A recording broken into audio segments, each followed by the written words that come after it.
Decoration मी गेल्या वर्षीच्या लालबाग राजाचंच ठेवलं, पण मला लालबाग राजाच्या मूर्तीमध्ये व्हेरिएशन करायचे होते.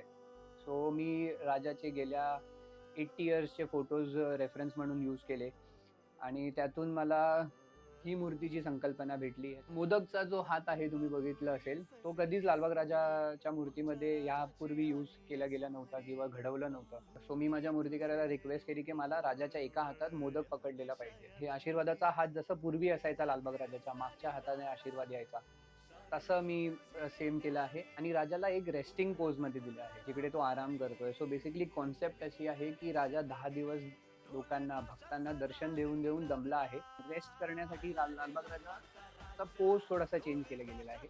जिकडे तो थोडासा एका लोडवर रेस्ट करतोय आणि तो तसा रेस्ट करताना त्याचा दुसरा लोड खाली पडलाय. त्यामुळे जो दुसरा उंदीर आहे तो त्या लोडला पकडून उभा आहे. मग दुसरे जे उंदीर मामा आहेत ते मंडप साफ करतायत राजाचं. कारण आपण बघतो की ते किती गुलाल, फूल वगैरे असतं. तर मंडप साफ करतायत. काही उंदीर आहेत ते जो लालबाग राजाचा नवीन मुकुट आहे, त्या मुकुटाला पॉलिश करतायत किंवा आपण म्हणू शकतो की साफ करतायत. जे सोनपावलं आहेत राजाचे, आपण कधीही तिकडे गेलो तर आपण बघितलं असेल की राजाचे जे पावलं आहेत ते नेहमी गुलालमध्ये असतात. सो ते जे उंदीर मामा आहेत ते गुलाल साफ करत आहेत. खाली काही उंदीर आहेत जे त्यांचा जो सोन्याचा हार आहे त्याला पकडून साफ करतायत किंवा खेचून वरती घेतायत.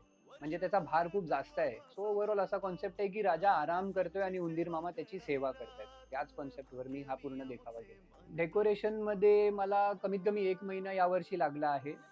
त्याच्यात मागचा जो बॅकग्राऊंड आहे तो थर्मोकॉलचा आहे. त्याच्यापुढे मी MDF चे शीट्सवर लेझर कट डिझायनिंग स्वतः करून त्याचे लेझर कटिंग करून घेतली आहे. माझ्या मित्राचं एक बिझनेस आहे, तिकडनं मी पूर्ण MDFची डिझायनिंग करून घेतली आहे. आणि त्यानंतर त्यावरती थोडंसं राजाच्या मंडपाला रेप्लिकेट करायला मी ॲक्चुअल जे सोन्याचं वर्क असतं, आपण जे लीफिंग म्हणतो, गोल्डन लीफिंग, ते लावलंय. त्याच्याने जी चमक आहे मंडपाची ती जास्त अजून येते. तो 1 महिना माझा हा पूर्ण या प्रोसेसमध्ये गेला मेकिंगमध्ये. सो जसा हा कॉन्सेप्ट मी यावर्षी केलाय, तसा माझा प्रयत्न असेल की पुढचेही काही वर्ष मी लालबाग राजाच्या वेगवेगळ्या कॉन्सेप्टवर काम करणार आहे. सो तुम्हाला नक्की ते पुढच्या वर्षी बघायला भेटेल.